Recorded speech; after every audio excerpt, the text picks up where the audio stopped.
ओम शांति।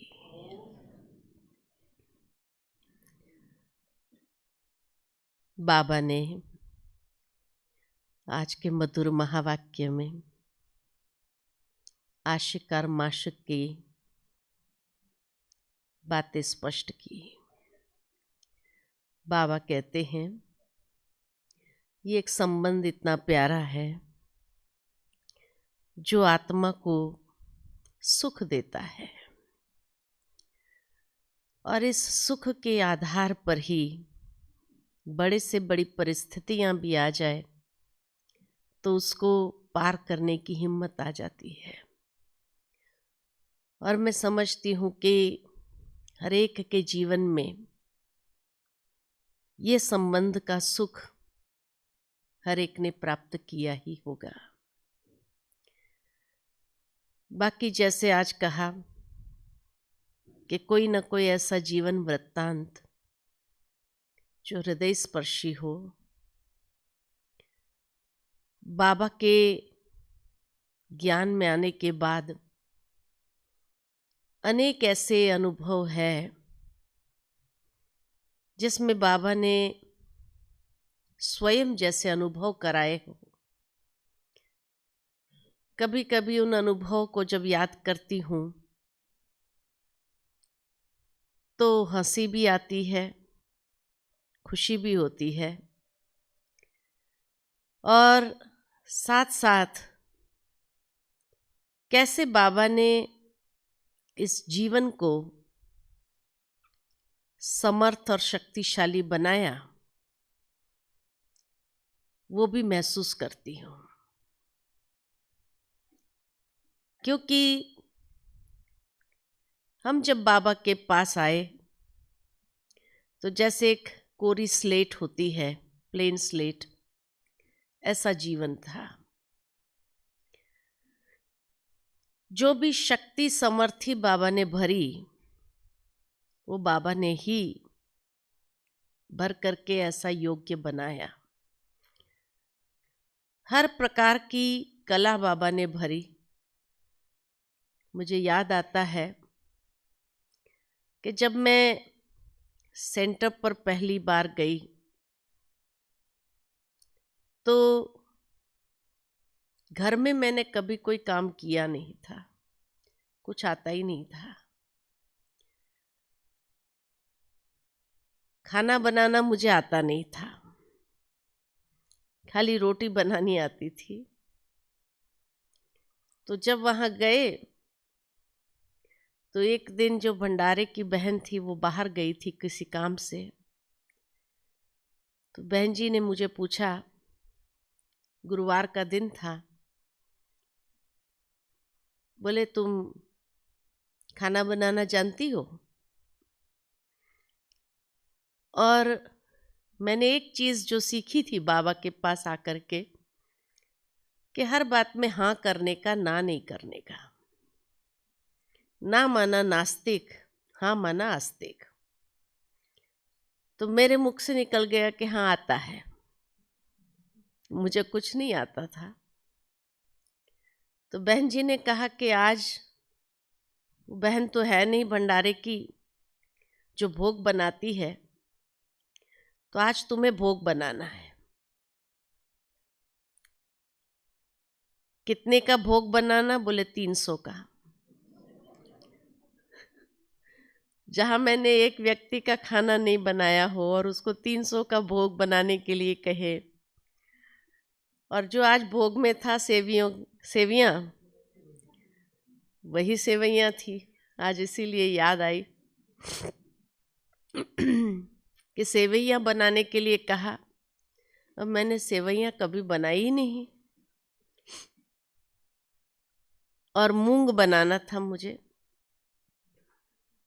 वो भी जैसे खुले खुले हो जाए ऐसा। सुबह सुबह मैं अमृत वेले बाबा को याद करने के बाद जब मैं भंडारे में पहुंची, मैं सोच में पड़ गई अब कहाँ से शुरू करूं। आता तो कुछ है नहीं। फिर मैंने जो है वहाँ बाबा को याद करके मूंग कुकर में तो डाल दिया। अब कितना पानी लगाना होगा मालूम नहीं। बाबा को याद करके बाबा को कहा, अभी तुम मेरा हाथ बंद करना जब पानी हो जाए।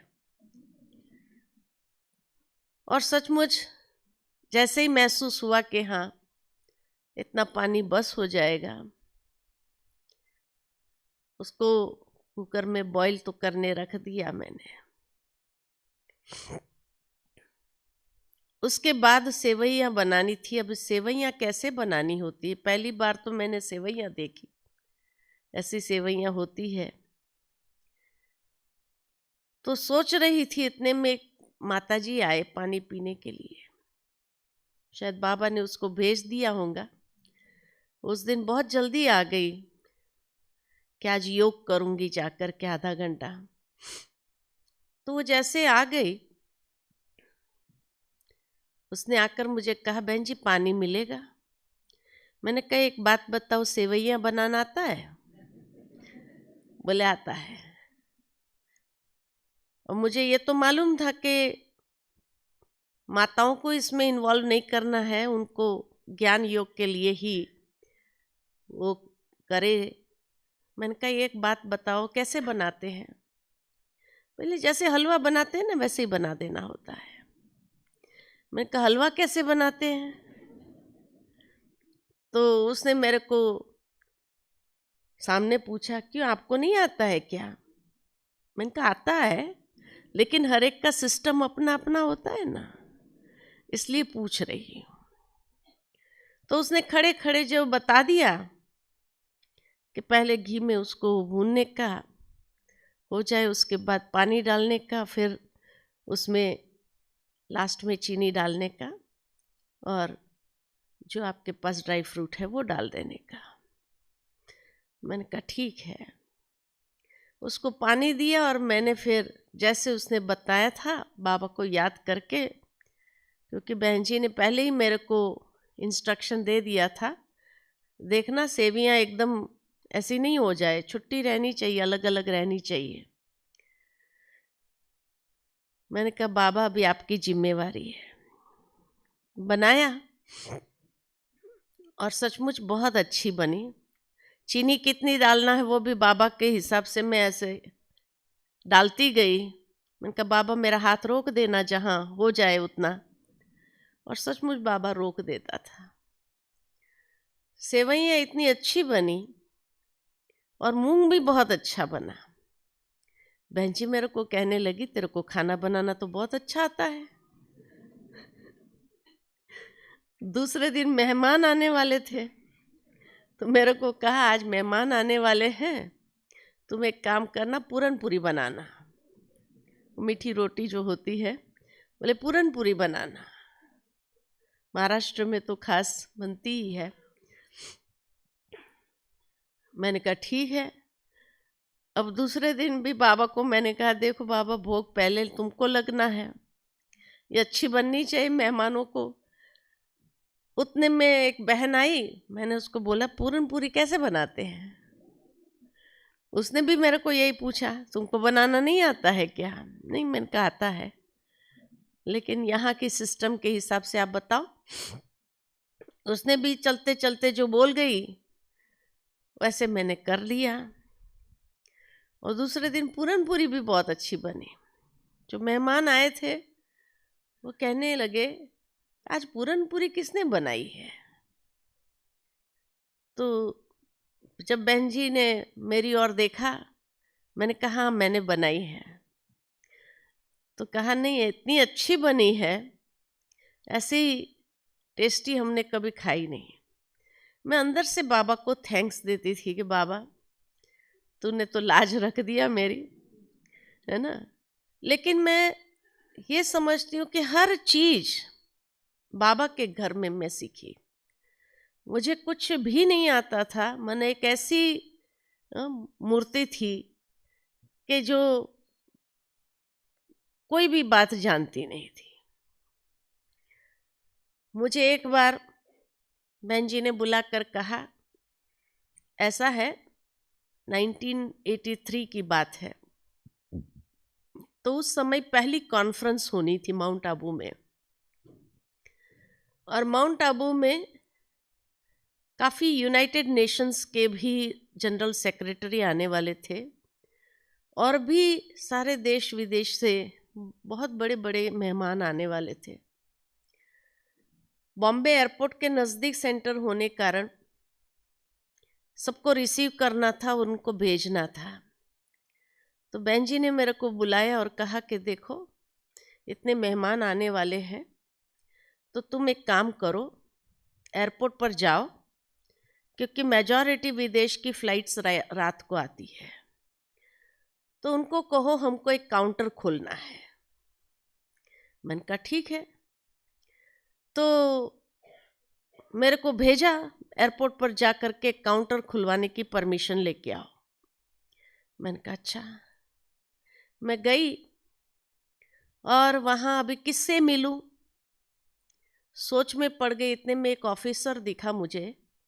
मैंने उस ऑफिसर से पूछा कि हमको एक काउंटर खोलना हो तो हमें किससे मिलना चाहिए। तो उसने मेरे को कहा डायरेक्टर से मिलना चाहिए। मैंने कहा डायरेक्टर की ऑफिस कहाँ है? तो उसने मुझे बताया, तो वहाँ चली गई मैं। लेकिन उस दिन डायरेक्टर कुछ अर्जेंट मीटिंग में था, तो कहा आज तो उनकी बहुत अर्जेंट मीटिंग है, आज वो मिल नहीं सकेगा आपको। तो मैंने कहा फिर किससे मिलना चाहिए? तो उसने कहा डेप्यूटी डायरेक्टर से मिलो। मैंने कहा ठीक है। मैं डेप्यूटी डायरेक्टर के पास गई। मैंने उससे पूछा, मैंने कहा हमको एक काउंटर खोलना है, हमारे इतने बड़े बड़े गेस्ट आ रहे हैं, तो एक काउंटर खोलना है इंटरनेशनल एयरपोर्ट पर और उनको रिसीव करना है। तो कहा भले खोलो, लेकिन उसका भाड़ा लगेगा पर डे का। उसने बताया पर डे का 2000 भाड़ा। और मैंने कहा 10 दिन खोलना है। तो कहा कोई बात नहीं, 20,000 आप भर दो और खोलो। मैं तो खुश हो गई, बहुत सहज हो गई अब 20,000 भर देने का, और काउंटर खुल गया। मैं खुशी खुशी सेंटर पर आई और मैंने बहन जी को कहा परमिशन मिल गई। उसने कहा 2000 पर डे का होगा और 10 दिन का 20,000 रुपया भरना है। मेरे को इधर आओ। मैंने कहा बोलो। कहा ये सफ़ेद साड़ी पहनी है ना, इसका मतलब समझती है? ये सफ़ेद साड़ी का मतलब क्या है? पैसा दे करके तो मैं किसी से भी करवा सकती थी, सफ़ेद साड़ी माना फ्री कराना होता है।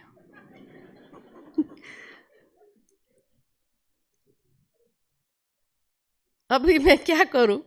बोले 20,000 क्या, 1 रुपया भी नहीं मिलेगा, जा फिर से एयरपोर्ट और फ्री करा क्या। अब मुझे थोड़ा देह अभिमान आया कि डायरेक्टर तो मिलना नहीं है, अब डेप्यूटी डायरेक्टर के पास फिर जाना पड़ेगा मुझे, और वो कहेगा इसको दिमाग है या नहीं है, यही कहने वाला है मुझे। लेकिन फिर भी बहन जी ने कहा जाओ। तो मैं फिर गई और उस डेप्यूटी डायरेक्टर के पास जाकर कहा, मैंने कहा हम तो एक आध्यात्मिक संस्था है, हमको कोई कमाई तो करनी नहीं है, हमको खाली गेस्ट रिसीव करना है, तो आपके पास उसका कोई प्रोविज़न होगा कि नहीं होगा? अच्छा ठीक है, आपकी आध्यात्मिक संस्था है तो आपको 50% कंसेशन दे देते हैं, 1000 रुपया भरो पर डे और 10 दिन का 10,000। मैं बड़ी खुश हो गई। हाँ, 50% उसने माफ़ कर दिया। मैं फिर बहन जी के पास गई। मैंने कहा, उसने कंसेशन दे दिया, 50% कंसेशन मिल गया, 10,000 खाली भरना रहा। बोले मैंने तेरे को क्या कहा, ये सफ़ेद साड़ी माना फ्री कराना होता है, जाओ फिर से। अब मेरे को बहुत देह अभिमान आया कि अब तो मैं उसके पास नहीं जाऊंगी। मैं बाबा के कमरे में गई, बाबा अभी क्या करूं, आप ऐसा कुछ करो जो ये फ्री कर दे, अपने आप मेरे बोलने बिगड़। मैं बाबा के पास जाकर के फिर गई एयरपोर्ट पर।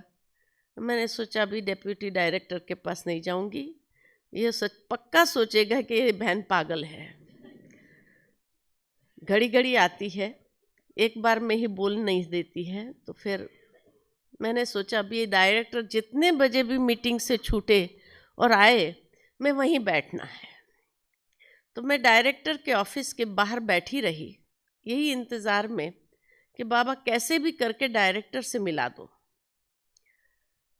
उतने में एक व्यक्ति आया और मुझे कहने लगा, आप यहाँ क्यों बैठे हैं? मैंने कहा मुझे डायरेक्टर से मिलना है इसीलिए। तो कहा क्या काम है? मैंने कहा कि मैं डायरेक्टर को ही बताऊंगी क्या काम है। कहा मैं ही डायरेक्टर हूँ, बोलो। कैसे मैं विश्वास कर लूँ यही डायरेक्टर है? तो मैंने कहा ऑफिस में चल सकते हैं? तो कहा जल्दी करो, मेरे पास टाइम नहीं है। ऑफिस में आया, मैंने एक श्वास में सब बोल दिया। मैंने कहा कि मैं प्रजापिता ब्रह्मा कुमारी ईश्वरीय विश्वविद्यालय से आई हूँ और हमारी ऐसी कॉन्फ्रेंस है माउंट आबू में, बड़े बड़े वीआईपीज आ रहे हैं, जनरल सेक्रेटरी यूनाइटेड नेशंस के भी आ रहे हैं और भी बहुत लोग आ रहे हैं, और हमको एक काउंटर खोलना है, लेकिन फ्री खोलना है। ये भी बोल दिया। उसने कहा ठीक है, और मेरे तरफ देखता रहा वो कुछ देर तक। तो फ्री खोलने के लिए जब मैंने बोला तो उसके बाद उसने अपनी सेक्रेटरी से कहा इसको लेटर टाइप करके दे दो और कहो कि हमारा ऑर्डर्स है कि फ्री खोलना है उसको, और 10 पास दे दो। कितने लोग होंगे बैठने वाले? मैंने कहा ऑल्टरनेट आते जाते रहेंगे, टोटल 10 लोग तो होंगे ही होंगे। तो कहा 10 पास दे दो और उसको पुलिस परमिशन का भी कागज़ दे दो, ये दे दो, वो दे दो, जो भी देना था दे दिया। मैं जब वापस आई तो बहन जी कहा, देखा मैंने कहा था ना, करवा सकती है, सफ़ेद कपड़ा माना फ्री, कभी पैसा नहीं देने का। ज्ञान सुनाओ, सेवा करो उनकी, उनको बात बताओ, तो क्यों नहीं करेंगे? माना कैसे बात करना होता है, कैसे सेवा करनी होती है, सब कुछ बाबा के घर में मैंने सीखा।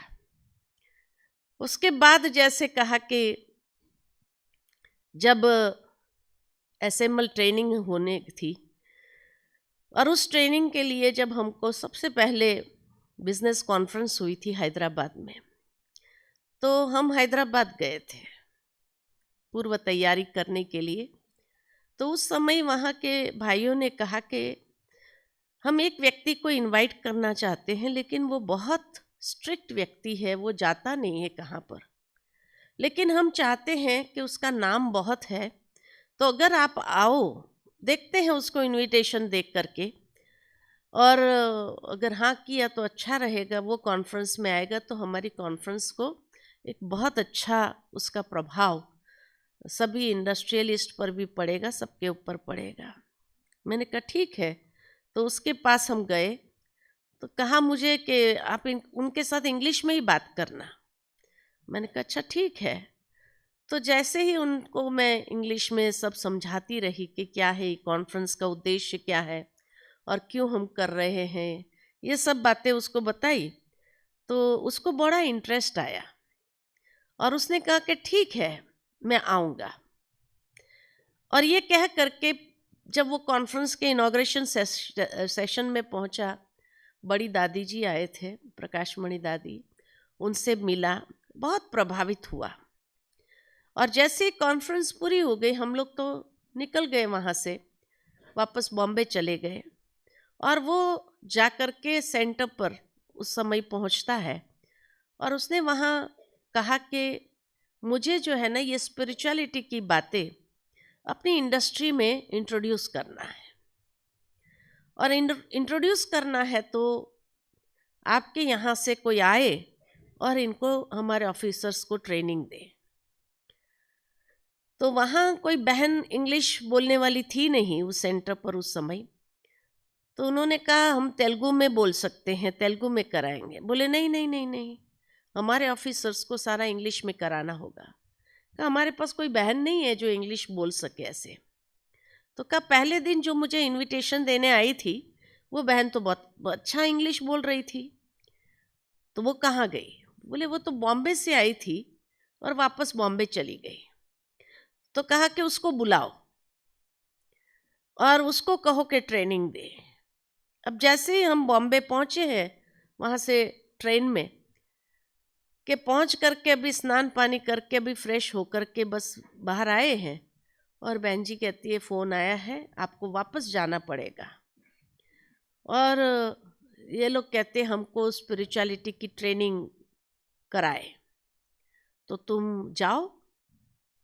मैंने कहा कि बहन जी हमको तो मैनेजमेंट आता नहीं है और हमने कभी कराया नहीं है, हमारा ना कोई बैकग्राउंड है ऐसा, तो हम कैसे कराएंगे। कहा नहीं, अभी उसने कहा है कि उसी बहन को भेजो, तो तुमको जाना पड़ेगा, और तुम्हारे साथ तुम एक और बहन को ले जा, और तुम 2 बहनें जाओ, उसने ये फ्लाइट की टिकट भी भेज दिया है तेरे नाम से, तो तुम जाओ और ये ट्रेनिंग कराओ। हम लोग गए वहाँ पर। अब जब गए उनसे मिले तो उसने कहा कि हमारे जो मैनेजमेंट स्टाफ है उसको आप ट्रेनिंग दो, और उसमें आप स्पिरिचुअलिटी को इंट्रोड्यूस करो, और स्पिरिचुअल ट्रेनिंग होनी चाहिए। तो मैंने कहा ठीक है।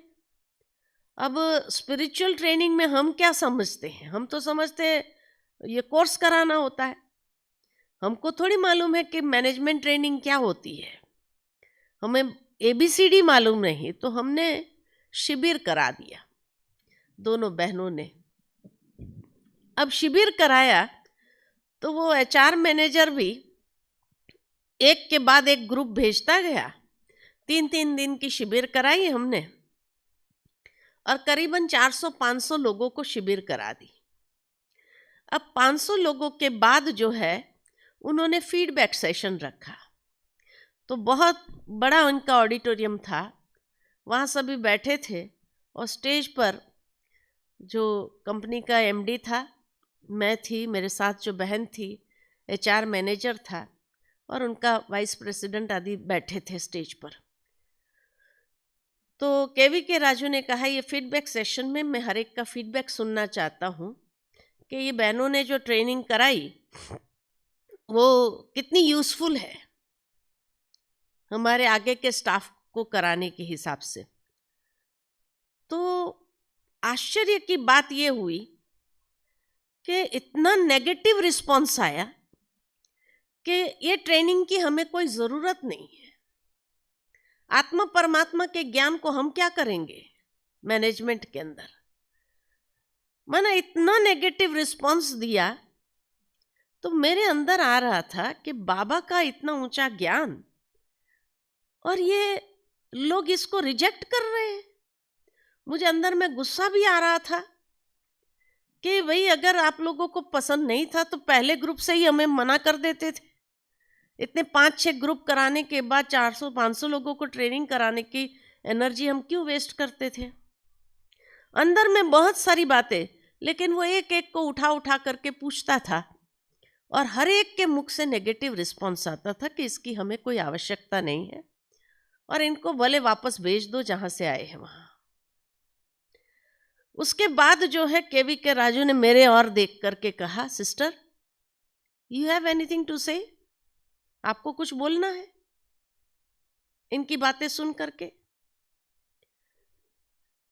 तो मेरे को अंदर बहुत उस समय गुस्सा था कि बाबा के ज्ञान को रिजेक्ट किया इन्होंने, ये कैसे लोग हैं। तो मैंने सोचा कहीं मेरा गुस्सा बाहर ना आ जाए, और मेरे लिए एक बहुत बड़ा टेस्ट पेपर है ये कि मैं अपने उस इमोशन को कंट्रोल करूं। तो मेरे साथ जो बहन थी रीना बहन, मैंने उसको कहा बहन जी तुम जवाब दो इसका। उसने कहा मैं क्या जवाब दूं इसको, इतना नेगेटिव रिस्पॉन्स है, इसको मैं क्या जवाब दूं। मैंने कहा उनको यही जवाब दो कि आपने हमें बुलाया था स्पिरिचुअलिटी के लिए, और आपने पहले दिन भी हमको यही कहा था कि स्पिरिचुअल कराओ। आपने हमें मैनेजमेंट कराओ ये तो कहा ही नहीं था। अगर आप मैनेजमेंट करा कहते थे तो हम मैनेजमेंट करा देते थे।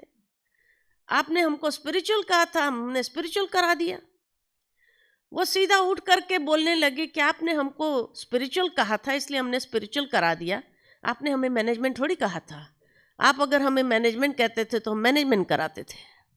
और इतना बोल के वो तो बैठ गई। अब जो है वो एचआर जानता था, क्योंकि हम लोगों से बातचीत करते करते इतना तो उसको परख शक्ति थी कि इतनी तो महसूसता आ गई उसको कि ये बहनों को कुछ नहीं आता है, मैनेजमेंट की एबीसीडी नहीं आती है, ये ऐसे ही उठ करके बोल दिया इसने, ये भी वो समझ गया।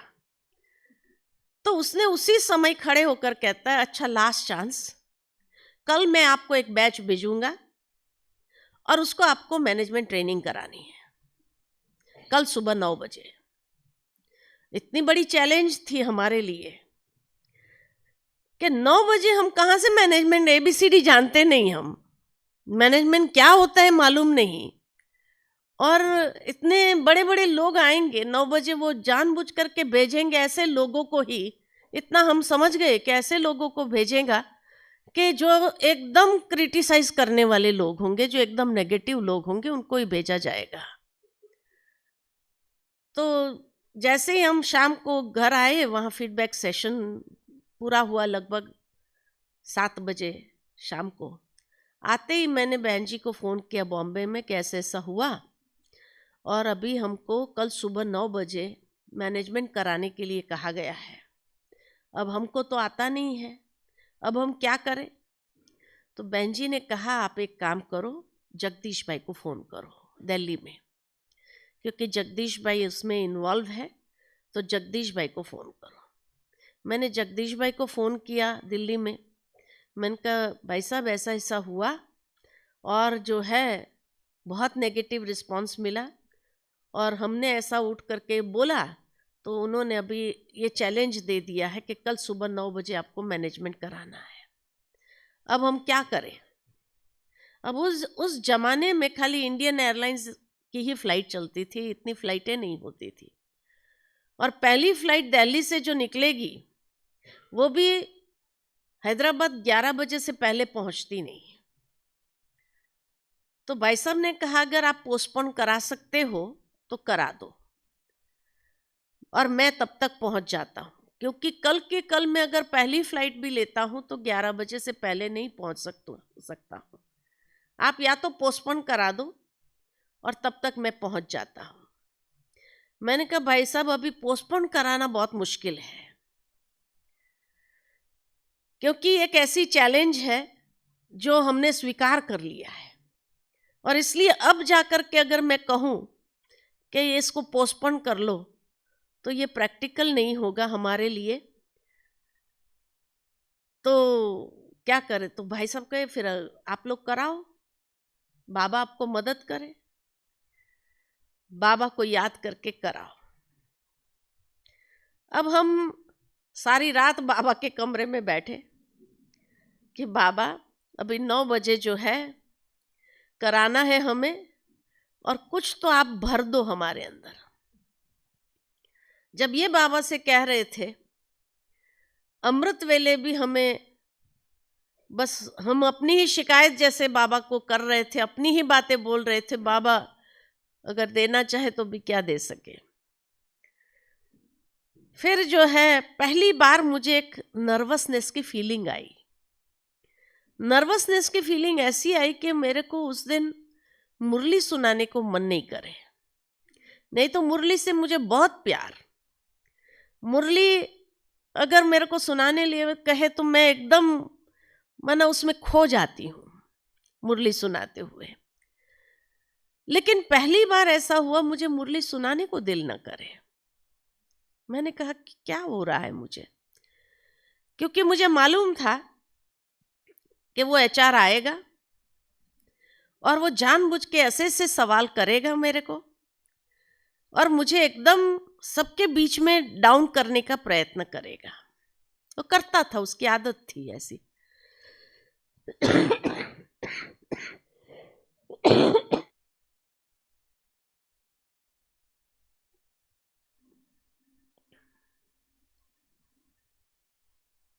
तो इसीलिए जो है हमने मुरली नहीं सुनाई, और मेरे साथ जो बहन थी उसको मैंने कहा कि आप मुरली सुनाओ। तो कहा मैं अगर मुरली सुनाने जाऊंगी तो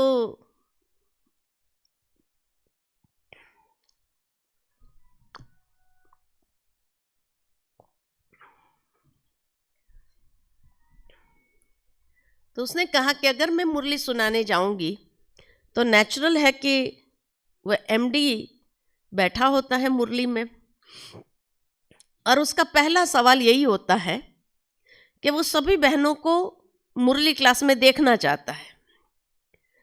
तो कहा अगर आपने नहीं सुनाई तो वो पहला क्वेश्चन यही कहेगा, वेयर इज उषा बेन, उषा बेन मुरली क्यों नहीं सुना रही है। मैंने कहा मैं मिल लूंगी उसको और मैं उससे बात कर लूंगी, लेकिन आप जाओ मुरली सुनाने। तो जैसे ही वो मुरली सुनाने गई और मुरली सुनाने तो एमडी जब आए तो आते ही मैंने उसको कह दिया मुझे थोड़ा काम है इसलिए आज मैं मुरली नहीं सुना रही हूँ, करीना बेन मुरली सुना रही है। उसने कहा ओके। उसने भी समझा कि शायद 9 बजे की ट्रेनिंग है तो इसको तैयारी करनी होगी, और वो क्लास में चला गया। अब बाबा उसको प्रेरणा दे रहा है कि ये ट्रेनिंग पोस्टपोन कराओ, और यहाँ मैं इतनी नर्वस हो रही थी। मैं ऐसे बगीचे में बाहर बैठी कुर्सी लेकर के, हाथ में नोटबुक पेंसिल लेकर के, और मैं आसमान में ऐसे देख रही हूँ और बाबा से मैं कह रही हूँ कि बाबा अब अंतिम समय है, 1 घंटा 2 घंटा रह गया है 9 बजने में, अब तो कुछ दो। और उसी समय मेरे सामने आकाश के ऊपर एक बोर्ड आया, बोर्ड के ऊपर कुछ लिखत आई। वो लिखत मैंने अपनी नोटबुक में डाल दिया, लिख लिया, और उसके बाद कोई मुझे उसके ऊपर समझा रहा है कि कैसे इसको समझाना है।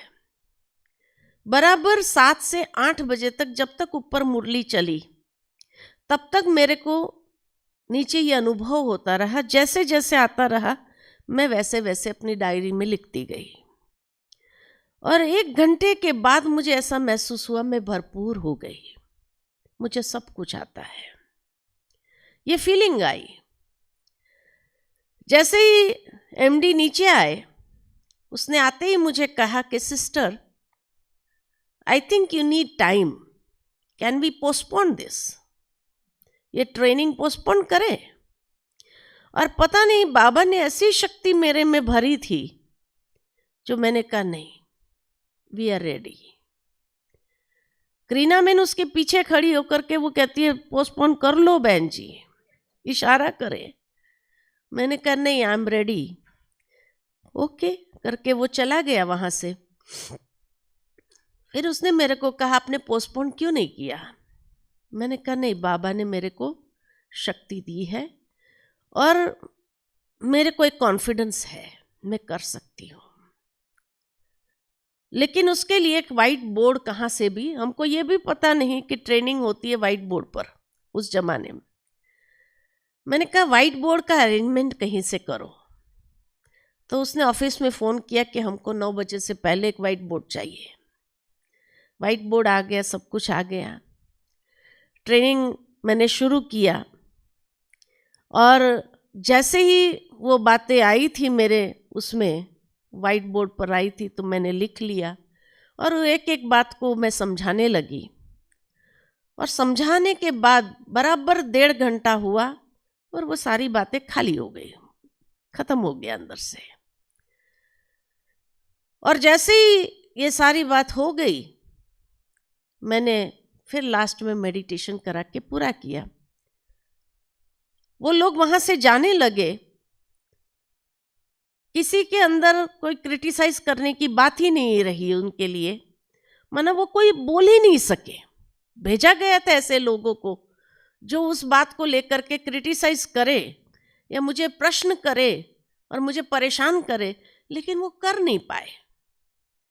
और जैसे ही वहां से निकले तो उनका जो एचआर का असिस्टेंट मैनेजर था उनको खास भेजा गया था देखने के लिए कि हम क्या कराते हैं।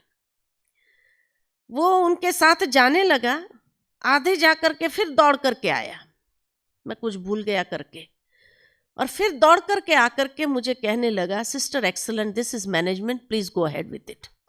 ऐसे कह करके वो चला गया। तो एक कॉन्फिडेंस तो आ गया।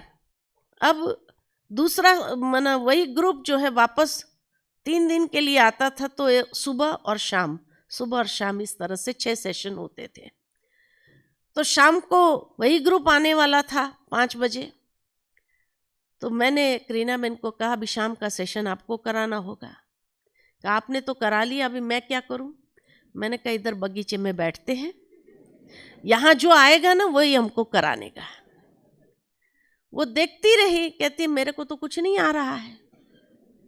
मैंने कहा अच्छा ठीक है, मैं तेरे बाजू में बैठती हूँ और जो मैं बोलूँ ना वो आप लिखती जाना। ठीक हम वहाँ बैठते थे। 4 बजे मैं आकाश की ओर देखती थी, जहाँ से वो पूरा होता था वहाँ से वहाँ आरंभ होता था वापस। और जो बातें वहाँ लिखी होती थी मैं बोलती जाती थी, जैसे मुझे कोचिंग हो रही थी वैसे वैसे मैं बोलती जाती थी, वो लिखती जाती थी। दूसरा सेशन भी तैयार हो गया, उसने करा लिया। तीसरा सेशन दूसरे दिन सुबह था, तो मैंने फिर उसको कहा, मैंने कहा आप मुरली सुनाओ, मैं बाहर बैठती हूँ। उसने कहा ठीक है। मैं फिर बाहर बैठती थी, जहाँ से पूरा होता था वहाँ से आरंभ होता था। आज तक वे मेरे पास वो नोट्स सारी है डायरी में मेरी।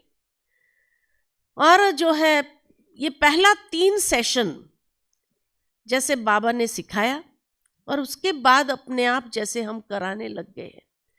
ऐसी शक्ति और क्षमता बाबा ने भर ली 3 सेशन के अंदर।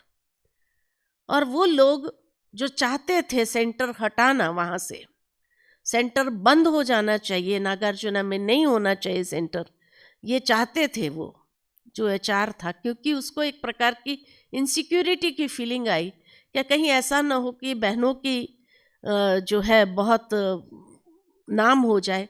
और वो मैनेजमेंट में पीएचडी किया हुआ, तो उसको नेचुरली ईगो हर्ट होता था। जब हमारी महिमा होती थी तो उनको ईगो हर्ट होता था कि वो नहीं कर पाया इतना सालों में, जो हमने कर दिया, लोगों के अंदर चेंज ला दिया, वो नहीं चाहता था। इसलिए उसने पूरा प्लानिंग किया था कि कैसे भी करके ये सेंटर को बंद करना ही है मुझे। लेकिन जो सेंटर उसके कहने से थोड़ी खुला है, भगवान की मर्जी से खुला है, वो बंद कैसे हो सकता है? उसने बहुत हमें नीचा दिखाने की कोशिश की, बहुत पॉलिटिक्स खेला, लेकिन तो दुनिया है, दुनिया में बाबा के बच्चे तो है नहीं, और इसीलिए वो तो अपने गंदी चालें चलेंगे ही, और कैसे भी करके बंद कराने का प्रयत्न किया, लेकिन आज तक वो बंद नहीं करा सका। और लास्ट में फाइनल वो कंपनी छोड़ के चला गया, और बाबा का सेंटर आज भी वहाँ पर है ना। तो कहने का भावार्थ यही है मेरा कि बाबा ने एक एक चीज हमारे अंदर शक्ति और क्षमता के रूप में भरी। लास्ट में जैसे कहा गीता का वृत्तांत, कि गीता करने का संकल्प कहाँ से आया मेरे मन के अंदर। तो मेरे अंदर कोई संस्कृत मुझे आता नहीं है, विदेश की पढ़ाई होने कारण मैंने कभी संस्कृत पढ़ा नहीं, न मुझे संस्कृत आता है।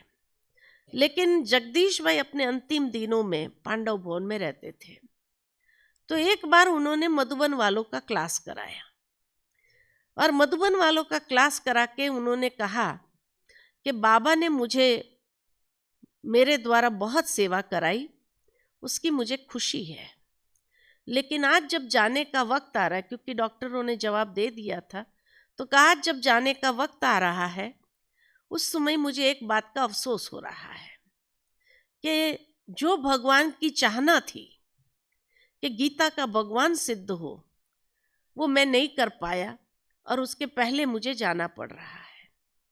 तो वो जब बोल रहे थे तो उनकी एक एक बात जैसे मुझे तीर की तरह लग रही थी, क्योंकि बहुत दिल से बोल रहे थे, तो एक एक जैसे दिल को छू रहे थे उनके शब्द। और मेरे मन में विचार यही आया कि इसका मतलब मैं इतना मैनेजमेंट कराती हूँ, और बाबा की चाहना तो ये है नहीं। बाबा की इच्छा है कि गीता का भगवान सिद्ध हो, तो कहीं ऐसा न हो कि जब हमारा जाने का वक्त आए और हमें पश्चाताप हो कि जो भगवान की चाहना है वो मैंने किया नहीं। तो माना इतना अंदर से विचार आ रहे थे और महसूस हो रहा था कि माना ये मैनेजमेंट में जो करा रही हूँ वो व्यर्थ है, वेस्ट ऑफ टाइम है एक प्रकार से, इसकी आवश्यकता नहीं, अभी फोकस करना चाहिए गीता के भगवान पर। लेकिन वहाँ कहीं ना कहीं मुझे अपनी असमर्थी महसूस होती थी कि मुझे संस्कृत तो आता नहीं है, मैं क्या गीता पढ़ूंगी और कैसे करूंगी। तो उनकी ये बात बाबा ने उनके मुख के द्वारा जब कहलवाई और मुझे टचिंग भी हुई, लेकिन अपनी असमर्थी को मैं सामने ले आकर के मैंने उस बात को इग्नोर कर लिया कि गीता का भगवान सिद्ध करना मेरे बस की बात नहीं है, क्योंकि मुझे संस्कृत नहीं आता है। तो मैंने उस संकल्प को अपने दिमाग से हटा दिया। उसके बाद देखो, बाबा को जब कराना होता है तो कैसे बाबा वो संकल्प बार बार हमारे तरफ लाता है। उसके बाद मार्च में, मई में उन्होंने शरीर छोड़ा। उसके बाद 1-2 महीने के बाद एक भाई आया शिविर में, जुलाई में शायद वो आया शिविर में, और शिविर करने के बाद वो बहुत खुश हुआ और उसने कहा कि बहन जी मैं आपका एक प्रोग्राम रखना चाहता हूँ, आप आ सकते हो। मैंने कहा क्या प्रोग्राम है? तो उसने मुझे कहा कि ऐसा है कि मेरे गुरु की बरसी आ रही है और उस बरसी पर करीबन 25,000 से 30,000 लोग इकट्ठे होते हैं हम लोग, और मैं चाहता हूं कि उस समय आप आओ और आप ये बातें वहां सुनाओ। तो मैंने कहा ठीक है आएंगे। 1 साल पहले उसने मुझे प्रोग्राम दिया, मैंने कहा ठीक है मैं आऊंगी। उसके बाद जो है ऐसे ही स्वाभाविक मैंने पूछा कि कोई विशेष टॉपिक पर बोलना होगा। तो उसने मुझे कहा कि मेरा गुरु जो था वो गीता पर बोलता था, अगर आप गीता पर बोलो तो बहुत अच्छी बात है। तो मैंने उसी समय उसको कह दिया मुझे संस्कृत आता नहीं है और मैं गीता पर नहीं करा सकती, मैंने गीता कभी पढ़ी नहीं है। आप कहो तो मैं आत्मा परमात्मा राजयोग सुना दूं। तो उसने मेरे को कहा यही तो गीता के अंदर भी बात है, ठीक है आप वही करा देना। और मैंने कहा ठीक है। और वो जब कह करके चला गया, 1 साल पहले उसने मुझे प्रोग्राम दिया, और मैं सोच में पड़ गई कि इसका गुरु अगर गीता पर बोलता था तो कुछ तो मुझे गीता पर बोलना चाहिए।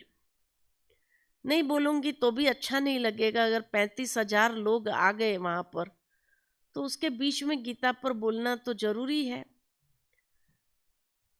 लेकिन फिर अंदर में थॉट आता था कि मेरे को तो आता नहीं है, क्या बोलेंगे। ठीक है, जो बाबा ने मुरली में कुछ गीता की बातें सुनाई है वो सुना देंगे। 6 महीना बीत गया। 6 महीने के बाद 2 बहनें मेरे पास आई, ऐसे ही पूछने के लिए दीदी कोई सेवा है तो बताओ।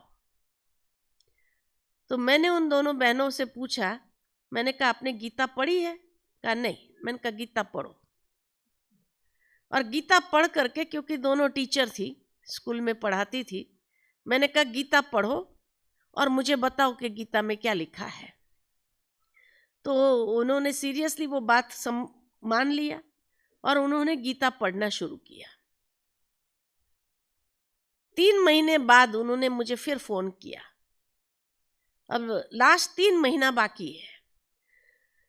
3 महीने पहले उन्होंने मुझे फोन किया, बहन जी गीता पढ़ो बहुत अच्छी है। मैंने कहा मुझे संस्कृत नहीं आती है, नहीं तो मैं ही पढ़ लेती थी। बोला नहीं संस्कृत में नहीं, उसका अनुवाद हिंदी में होता है या इंग्लिश में भी होता है, आप वो पढ़ो। मैंने कहा अच्छा ठीक है ले आओ आप ऐसी कोई गीता जिसमें हिंदी अनुवाद हो या इंग्लिश अनुवाद हो। तो वो खास मधुबन आए और उन्होंने वो गीता जो हिंदी अनुवाद वाली थी वो मुझे दिया कि आप पढ़ो, ये बहुत अच्छी बातें हैं। जो आप शिविर कराते हैं ना, उसी की बातें हैं इसके अंदर। मैंने पढ़ना चालू किया, मुझे बहुत अच्छी लगी। मैंने कहा ये तो बहुत सरल है, हिंदी अनुवाद है, इंग्लिश अनुवाद है। लास्ट 3 महीना था तो मैंने सोचा कि अभी इतनी बातें याद तो नहीं रहेगी, इसकी स्लाइड्स बना लेते हैं और स्लाइड्स दिखाएंगे उसकी, और उसी के ऊपर बताएंगे, और गीता का ही हो जाना चाहिए। और वो 3 महीने के अंदर मैंने करीबन 6 अध्याय कंप्लीट कर लिया और 6 अध्याय की स्लाइडें बना दी। और स्लाइडें बना करके जब मैं वहाँ पहुँची, महाराष्ट्र में चोपड़ा गांव है, वहाँ पहुँची, वहाँ देखा तो उन्होंने स्टेडियम बुक किया था और उस स्टेडियम में 35,000 लोग आए थे। मैंने थैंक्स बाबा को कहा, और जब वो स्लाइड्स के ऊपर ही गीता समझाई तब महसूस हुआ कि इतने वो खुश हुए कि सचमुच ये बातें तो आज हमने जानी, आज हमने समझी। माना इतना समय से हम गीता सुन रहे थे लेकिन हमें समझ में नहीं आ रहा था, लेकिन आज मुझे समझ में आए कि ये गीता क्या है। शहर के बड़े बड़े लोग वहाँ पर पहुँचे थे उस गुरु की बरसी पर, क्योंकि वहाँ का वो लोकल जो गुरु था वो बहुत माना प्रभावशाली था और गीता पर बोलता था, इसलिए तो बहुत बड़े बड़े प्रतिष्ठित लोग वहाँ पहुँचे थे और उस सभा में बैठे थे। लेकिन माना इतना आश्चर्य की बात कि इतना वो मुग्ध हो गए, इतना वो अप्रिशिएट करने लगे कि ऐसी गीता हमने कभी सुनी नहीं। और उसके बाद जो है मेरे को महसूस हुआ कि बाबा क्यों कहता है गीता का भगवान सिद्ध करो, क्योंकि यही सत्य है। और ये सत्य जब सबको मालूम पड़ता है तो कितना खुश होते हैं। ये खुशी देख करके मुझे महसूस हुआ कि नहीं, ये करना जरूरी है।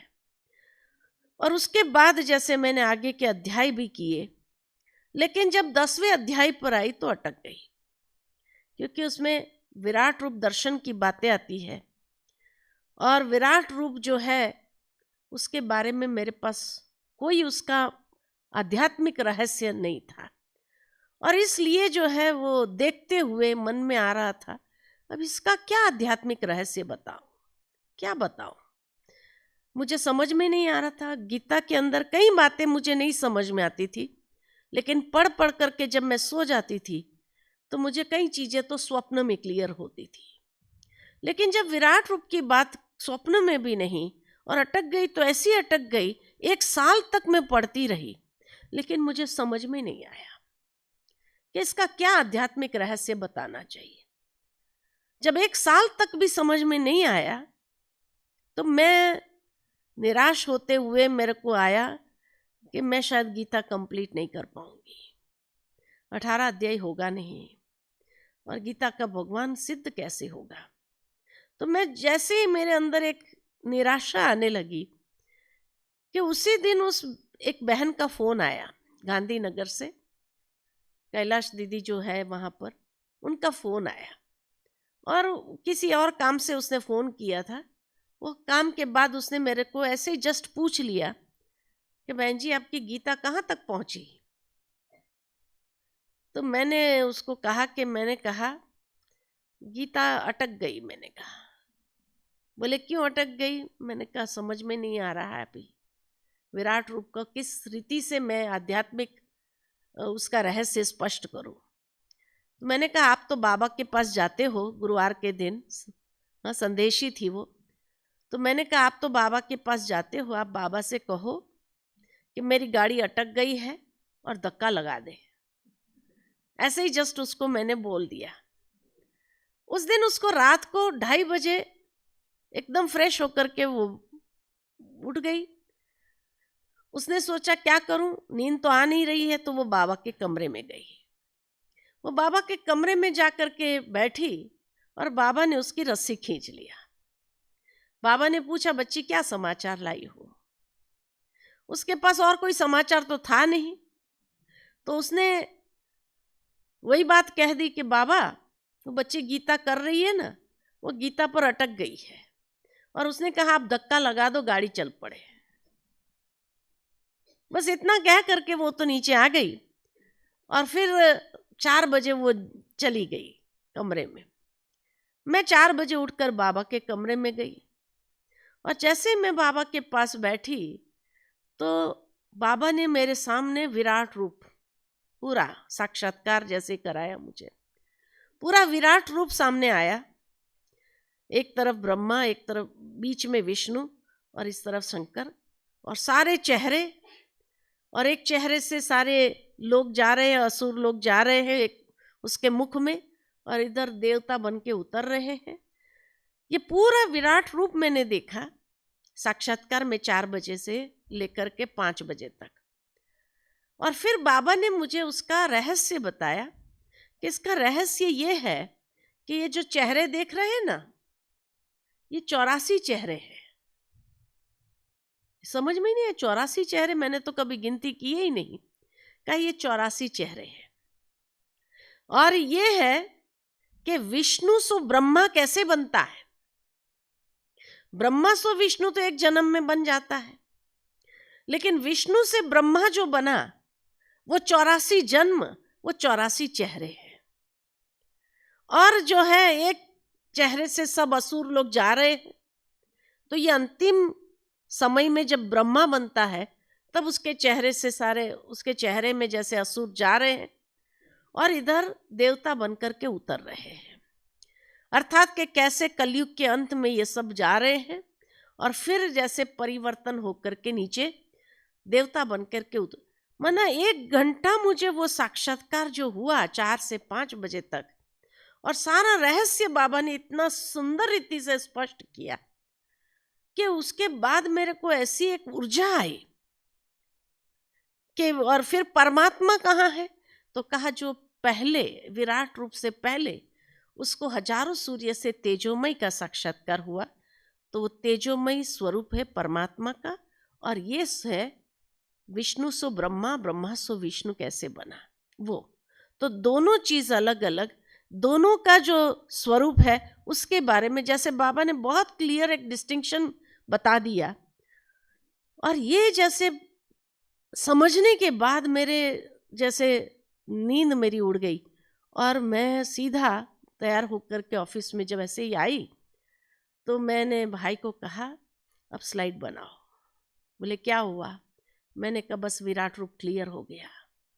और उसके बाद जैसे कि वो गाड़ी 18 अध्याय तक जैसे रुकी नहीं, तो टोटल मुझे 3 साल लगा इसको सारा करने के लिए, क्योंकि बीच बीच में अटक जाती थी। फिर बाबा जैसे सपने में क्लियर करता था, कभी योग में क्लियर करता था, कभी अमृत वेले क्लियर करता था, और अनेक ऐसे दिव्य अनुभव बाबा ने कराए। और उसी के आधार पर बाबा ने ये सारी गीता स्पष्ट की है। तो ऐसे तो बहुत अनुभव है, कुछ अनुभव आपको सुनाए, बाकी तो बहुत कुछ है, लेकिन फिर कभी टाइम मिलेगा तभी सुनाएंगे। तो मैनेजमेंट भी बाबा ने सिखाया, तो गीता भी बाबा ने सिखाई, सब कुछ बाबा ने ही सिखाया। हम जब बाबा के पास आए तो कुछ नहीं जानते थे।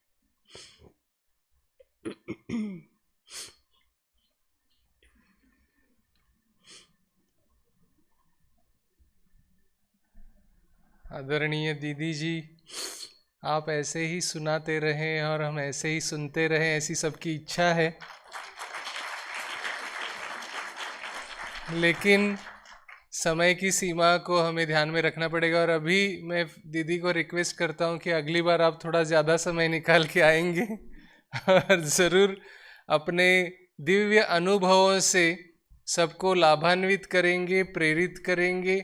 निश्चित रूप से बहुत ही मतलब सब खो गए थे, और भी ऐसे बातें दीदी से सुनना चाहेंगे।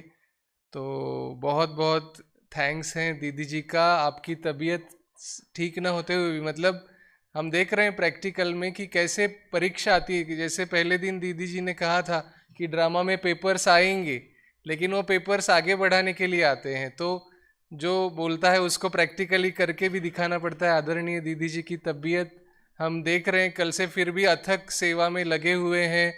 जो भी कहो वो सारी सेवाओं में दीदी जी हाजिर है। इतनी तबीयत उनकी मतलब जैसे कहते हैं ना कि बाबा प्रकृति को भी चलाना, तो कैसे वो चला रहे हैं, और हम सबको भी उन्होंने काफ़ी भरपूर किया थोड़े से समय में भी। तो बहुत बहुत तहे दिल से शुक्रिया शुक्रिया शुक्रिया, बहुत बहुत आपका धन्यवाद। अभी आप सबके लिए ये अनाउंसमेंट है, अभी अगला कार्यक्रम जो शुरू होगा तो 11 बजे शुरू होगा, लेकिन अभी यहाँ 15 मिनट का ब्रेक है, और 15 मिनट के ब्रेक के बाद जब सब आएंगे तो अगली 3 जो पंक्तियाँ हैं भाइयों के तरफ भी और बहनों के तरफ भी वो खाली रखेंगे, वहाँ कोई नहीं बैठेगा, वो हमारे निमंत्रित मेहमानों के लिए रहेंगी। तो 3 रोज छोड़कर फिर पीछे बैठ सकते हैं, ठीक है। तो 15 मिनट का अभी ब्रेक है, तो 2 मिनट बाबा को याद करके उठेंगे सभी, और फिर 15 मिनट के बाद वापस आ जाएंगे। 11 को 5 मिनट पहले ही सब आके विराजमान होंगे। ओम शांति।